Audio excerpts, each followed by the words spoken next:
istirahat nemenin, sama informasi, pertanyaan, dan itu jadi bahan evaluasi. Oh, kecenderungan asesor bertanya ke sini, yuk kita perbaiki. Bahkan diingatkan, Unpam sudah studi banding kemana, apa hasilnya, apa yang berubah. Oh, itu ternyata ada asesor yang sampai sedetail itu. Kalau saya tidak hadir kan nggak ngerti ada pertanyaan itu. Dan saya tidak mengingatkan kawan-kawan, hati-hati kalau ada lagi asesmen, biasa ditanya tentang ABCD. Itu kan feedback buat saya, sekaligus reinforcement bagi yang sudah benar. Dan saya ketika mengarahkan tim task force itu untuk persiapan akreditasi, tidak hanya normatif, berbuat yang terbaik, yang serius, itu kan semua orang bisa ngomong. Tapi di poin ini biasa ditanyakan ABCD. Sekarang musim kurikulum yang ditanya sekarang tentang prinsip dan konsep kurikulum OBE, ya outcome based education. Nah itu walaupun kita belum menerapkan, harus kita punya bukti bahwa kita pernah seminar, pernah workshop, punya draftnya, punya niat, ada target-target kapan mulai implementasi. Kalau saya tidak hadir, Musail bisa ngomong begitu. Nah, jadi untuk menjadi pemimpin Nobox itu juga harus sesekali memahami di tataran implementasi. Iya. Yang terakhir Pak Rektor, kalau dari lebih merucut lagi sosok almarhum Pak Darsono menurut Pak Rektor, kalau dihubungkan dengan Nobox itu apa-apa aja yang kelihatannya bisa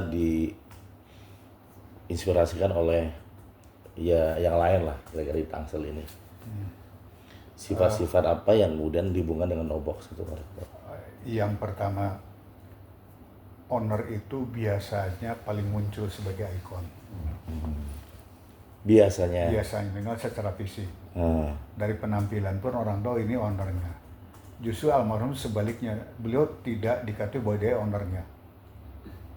Bahkan tamu yang datang mau bertanya kepada ketua yayasan. Ini serius ini, beliau juga cerita ke saya. Pendaftaran minta dispensasi itu harus ke yayasan, bawalah formatnya ke yayasan. Nanya apa yayasannya di mana, mau apa ini.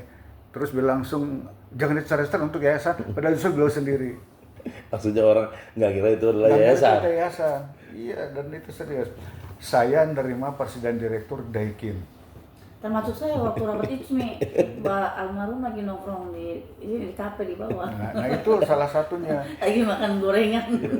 Jadi beliau sangat humble. Humble ya.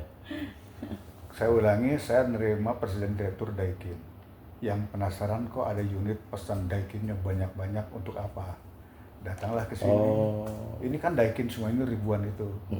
Maksudnya belum tahu kenapa siapa gitu ya. Siapa ini? Siapa ya? Mungkin dikiranya berbisnis Daikin. Padahal memakai. Saya datang duluan dengan presiden direkturnya. Biasa kan presiden direktur lengkap jas dasi, pakai ajudan, mobilnya mewah. Terus beliau bertanya, yang punya Unpam mana? Itu enggak, yang pemilik Unpamnya, ownernya, yaitu karena saya aja pakai Camry, maaf ya, beliau itu pakai Kijang Innova, bukan Innova, Kijang kotak itu loh. Kapsul. Kijang kapsul, iya. Jadi beliau terheran-heran. Datang belakangan, parkir di sebelah sini dekat bank BPR, pakai Kijang kapsul. Itu bengong aja, pakai lengan pendek. Kemeja lengan pendek yang sudah tidak bagus lagi, mohon maaf. Batik. Iya. Dan itu memang beliau kenapa? Karena beliau mendahulukan kepentingan orang lain. Kemudian tidak ingin membuat jarak antara owner yang di tempat lain pada umumnya sakral dengan pembantu implementasi ide-idenya. Okay. Saya pernah haji bareng tahun 2002. Beliau tidak pakai kelas bisnis, kelas ekonomi. Kalau saya kan sebenarnya wajar ya, orang biasa-biasa. Beliau uangnya nggak ada serinya, masih kelas ekonomi. Nah, habis subuh, emak-emak pulang dari masjid, kan pulang belanja. Kami kan satu kamar itu 4-5 pasang, karena sistemnya sistem barak, bukan di hotel. Pada heboh lah buka-buka oleh-oleh. Kemudian padanya tuh, oleh-olehnya bagus. Iya, masnya juga asli di sini. Ya sayang uang kita habis ya. Coba kalau jadi istrinya Sasmita Jabangnya banyak kali ya. Bilang, Bu, jangan kencang-kencang. Kenapa Pak? Itu ada orang, Bapak baru-baru serius, saya bilang. Sambil senyum-senyum, nggak percaya juga. Kemudian saya ngomong serius. betul itu ya, yang mana itu yang kemarin bagi-bagi sop ikan ke kita, cerita-cerita, oh yang benar, satu lagi nyeletuk, Pak bukan pemiliknya, karyawannya kali ya. Saking orang tidak menyangka bahwa itu adalah pemiliknya, udah saya jelaskan serius, masih nggak percaya juga. Nah itu artinya beliau bagi saya itu no box juga, karena jadi pemimpin besar mendahulukan orang real, bukan hanya slogan mendahulukan orang lain. Kemudian beliau juga, saya kan kenal beliau sejak tahun 83, masih kami sama-sama jadi PNS. Jadi cerita ini, kalau jadi PNS gajinya kan sebulan sekali. Kalau saya terus jadi PNS, kapan bisa bantu orang? Jadi dari awal tuh emang motivasi mau bantu orang. Mau bantu orang. Karena beliau kan hidupnya quote unquote sengsara. Bahkan sempat keluar dari rumah orang tuanya, mengisi rumah orang transmigran karena tidak boleh sekolah. Iya. Itu yang saya tulis di buku itu, Iya. hasil wawancara beliau itu. Dan saya salah satu saksinya karena bareng-bareng dengan saya.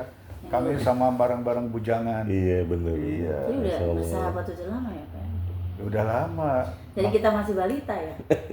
Ya kami tahun 83 sudah mulai bekerja. Kita masih Iya. balita.